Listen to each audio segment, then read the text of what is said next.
네, 안녕하세요. 8월 1일 금요일입니다. 이제 8월을 시작하는 첫날인데요. 어제 멤버십 수익률부터 보시겠습니다. 어제는 이노데이터, 그다음에 AI에서 당일 수익이 나서 8.8%가 추가가 됐습니다. 오늘은 추천주 리뷰 시간으로 어제 폭등을 했던 어플라이드 디지털에 대해서 알아보겠습니다. 그래서 어플라이드 디지털 스윙의 정석이라고 제목을 지어봤습니다. 멤버십에서는 6월 3일 그리고 7월 18일 날 추천을 드렸고요. 추천 후에 38% 정도가 상승을 했습니다. 그래서 어제 폭등했던 이유는 분기당 주당 손실이 줄어들었다라고 나왔습니다. 그래서 뭐 수익이 많이 났다. 그래서 이제 폭등을 한 게 아니고 손실이 줄어들었다라고 해서 이제 폭등을 한 거죠. 그래서 예측치를 상회했고 전년 동기 대비 78%가 개선이 됐다라는 거죠. 그래서 차트를 한번 보시면요. 뭐 꼬리를 달긴 했지만은 엄청나게 상승을 했고요. 시가부터 뭐 엄청 높게 시작을 했죠. 그래서 25%로 시작을 해서 고가는 뭐 40%를 찍었으니까 어제 가장 주식시장에서 빛이 났던 그런 종목입니다. 그래서 내용을 보시면 코이브와 15년짜리 두 건의 임대 계약을 맺은 바 있죠. 그리고 4분기 매출이 3,800만 달러로 전년 동기 대비 41% 증가를 했고요. 예상치인 3,710만 달러를 상회했다. 이렇게 되어 있습니다. 하지만 이제 어플라이드 디지털은 여전한 적자 기업이에요. 그리고 현재 적자가 또 누적이 되고 있는 그런 상태이기 때문에 어제의 어떤 상승은 시장의 과민 반응이다. 분명한 과매수다라고 말씀을 드리겠습니다. 하지만 엄청난 주가 상승 가속력이 붙는다라는 거죠. 그래서 물론 이제 손실이 줄어든 거는 어떤 상승 모멘텀이라고 볼 수 있겠지만 굉장히 상상 이상으로 수급이 들어와 가지고 가속이 붙어서 장중에도 엄청나게 밀어올리는 그 가속력을 볼 수 있었다라는 거죠.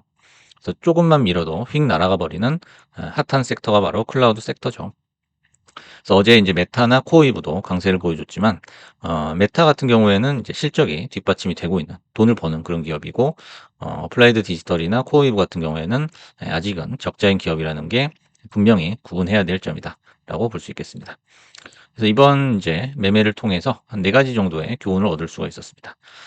첫 번째는 보유가 아닌 철저한 매매 관점의 주식인지를 구별해라라는 거죠. 그래서 여러분들이 포트폴리오에 이제 다양한 종목을 담게 되는데 이거를 인제 쭉 평생 가지고 갈 수 있는 종목인지 아니면은 철저하게 매매 관점으로만 접근해야 되는지를 구분을 해야 된다는 거죠. 그래서 어플라이드 디지털 같은 경우에는 매매 관점의 주식이라고 봐야 됩니다. 그래서 당일 상승 후 하락 장악 캔들이 나온다든지 인제 이날 한번 추천을 드렸었는데 그다음 날 인제 하락 장악 캔들이 나왔죠. 이거는 '앞으로 내려갈 거야.'라는 인제 신호로 볼 수가 있는 거예요. 그래서 이런 어 캔들이 나오는 초입에서 한번 인제 매도를 때려 줘야 된다는 거죠. 그래서 이런 식으로 쭉 내려갈 때 조금씩 모아서 다시 또 상승할 때 또 매도를 해 주고요. 그래서 어제도 인제 꼬리를 달겠다 싶으면은 상당 부분의 물량을 넘겨야 되는 거죠. 그래서 팔란티어나 로빈후드처럼 일정한 순이익이 발생하기 전까지는 냉정한 매매가 필요하다라는 거죠. 그래서 요 두 가지 주식 같은 경우에는 적자를 내다가 이제 흑자 전환을 해 가지고 어 일정 순이익이 계속적으로 나고 있는 그런 상황이죠. 그래서 이런 구간에 진입하기 전까지는 굉장히 냉정한 마인드로 접근을 해야 된다는 거죠. 그리고 위에서 잡으면은 하락이 뭔지 확실하게 보여준다는 겁니다. 이렇게 위에서 잡게 되면은 하락이 뭔지 확실하게 보여주죠. 그래서 어제 14달러, 13달러 후반에 이렇게 추격 매수를 하게 되면 엄청난 하락폭을 경험을 하게 된다는 거죠.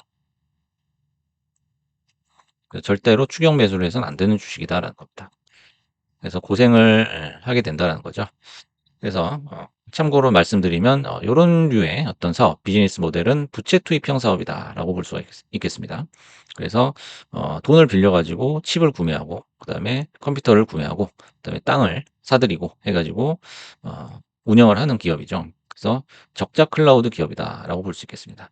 그래서 클라우드 기업 중에서 이제 손익분기점을 넘겨 가지고 계속적으로 순이익이 나는 그런 인제 회사도 있지만은 어플라이드 디지털처럼 지금 수년째 계속 적자인 기업도 많이 있습니다. 또는 인제 코인 매매 전략이죠. 예. 돈을 빌려 가지고 코인을 계속 사들이는 거예요. 그래서 요즘 이제 많이 유행을 하고 있죠. 이러한 인제 비즈니스 모델 같은 거는 기술 우위형 사업이나 라이센스 독점 사업에 비해서 기반이 많이 약하다고 볼 수 있습니다. 기술 우위형 사업이라고 하면 이제 엔비디아 같은 종목이 있겠고요. 또 라이센스 독점형 사업, 기업이라고 하면 마이크로소프트나 퀄컴 같은 기업들이 있겠습니다. 그래서 IT 기업 중에서 가장 좋은 기업, 그다음에 가장 좋은 비즈니스 모델은 바로 이 기술 우위형 사업이다라는 거죠. 그래서 엔비디아가 다른 기업에 비해서 엄청난 경쟁력을 갖고 있는 거는 역시 이 다른 회사들이 가지고 있지 않은 기술을 갖고 있는 거거든요. 다른 회사가 만들 수 없는 제품을 만들기 때문이거든요. 그래서 몇 천조에 달하는 그 시가총액, 그 가치에는 이 기술 우위라는 요소가 상당 부분 차지하고 있다는 겁니다. 그래서 IT 기업의 어떤 영속성은 바로 이 기술 우위가 결정을 한다라고 봐도 과언이 아니겠죠. 그래서 첫 번째 교훈을 살펴봤고, 두 번째는 이제 단타가 아닌 이상 오늘 떨어졌다고 실망하지 말라라는 거죠. 그래서 여러분들께 늘 강조드리는 거는 내가 매매를 할 때 아무리 적은 돈으로 매매를 하더라도 계획을 세우고 그 계획을 실천하고 그 과정이 필요하다라는 거예요. 그게 별거 아닌 것 같아도 굉장히 어, 중요한 영향을 행사한다는 거죠. 7월 18일 이후에 7월 18일 이후에 주가가 계속적으로 떨어졌습니다. 그래서 이날 이제 추천을 했을 때도 당일날은 이제 좀 수익이 났겠죠. 시가 고가 갭을 생각을 해보면. 하지만은 이제 그 다음 날도 이제 보유를 하고 있었으면 쭉 떨어졌을 거예요. 하지만 내가 스윙으로 들어갔다라고 생각하고 계속 종가에 뭐 한 주, 두 주씩 균일하게 매수를 했다고 치면 요게 이제 30% 정도 어제 수익이 날 수 있었다라는 거죠. 그래서 스윙 매매라는 거는 한 1, 2주 뒤를 보고서 매매를 하는 거기 때문에 오늘이나 내일 당장 주가가 이렇게 뭐 10% 가까이 빠졌다고 해서 전혀 이제 실망할 필요는 없다라는 거죠. 이걸 다 예상을 하고 들어가는 거예요. 그래서 여기서부터 이제 매수를 한 이유는 뭐 여기서 매수하면 되지 않느냐 이렇게 예상을 할 수도 있지만은 그건 이제 언제 이 점프가 나올지 모르기 때문이에요. 그래서 당장 여기서도 뭐 추가 상승이 나올 수도 있는 거기 때문에 여기서부터 분할 매수를 하는 거죠. 그래서 균등 분할 매수했다면 30% 수익이 나는 거기 때문에 너무 하루하루 일일비할 필요가 없다는 거죠. 그다음에 세 번째 교훈은 시드가 적을 때는 한 종목 이상 매매하지 말 것이라는 거죠. 시드가 좀 적다. 그다음에 뭐 충분한 예수금이 확보가 안 됐다 할 때는 종목 수를 늘릴 필요가 없다는 거죠. 그래서 이제 여러 종목을 넣어 놓고 다수의 종목이 한꺼번에 빠질 때, 그리고 한 종목이 이런 차트처럼 연속적으로 하락할 때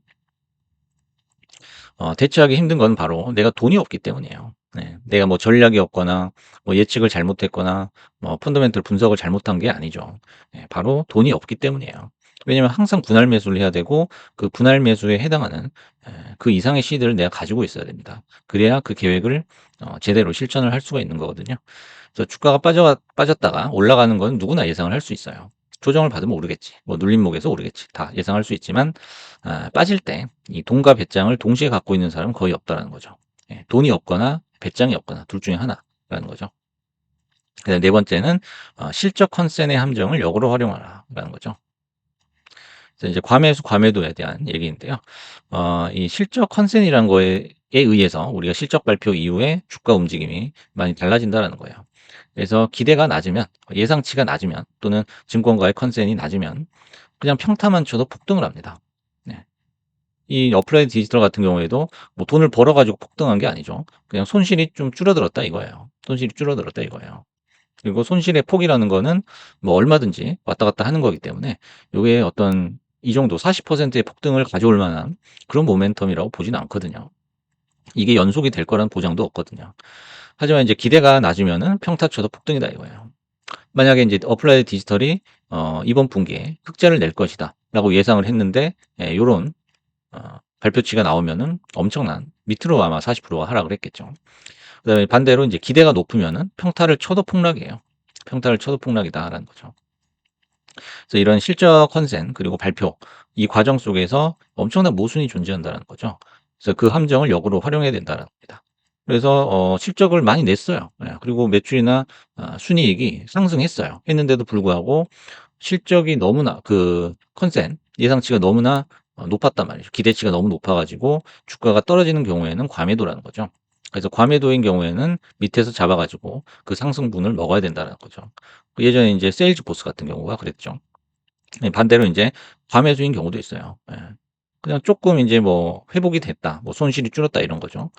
그래서 뭐 연속적으로 나올 것도 아닌데 그냥 일시적인 그런 인제 어떤 기대로 인해서 과매수가 나오는 경우 그때 이제 또 윗꼬리를 달고 떨어지기 때문에 그때는 이제 매도 기회, 물량을 좀 터는 그런 기회로 삼아야 된다라는 거죠. 그래서 이런 실적의 기대치와 실제 발표가 나고 나서의 어떤 차트에 나오는 그런 상황은 많이 좀 모순이 발생한다라는 거죠. 그래서 이 부분을 역으로 활용해야 되겠다라는 교훈을 얻었습니다. 그래서 오늘은 이제 추천주 리뷰 시간으로 어제 폭등을 했던 어플라이드 디지털에 대해서 한번 알아봤습니다. 여러분도 잘 지켜보시고요. 어, 차트 분석 잘 하셔서 좋은 매매 하시기 바라겠습니다. 감사합니다.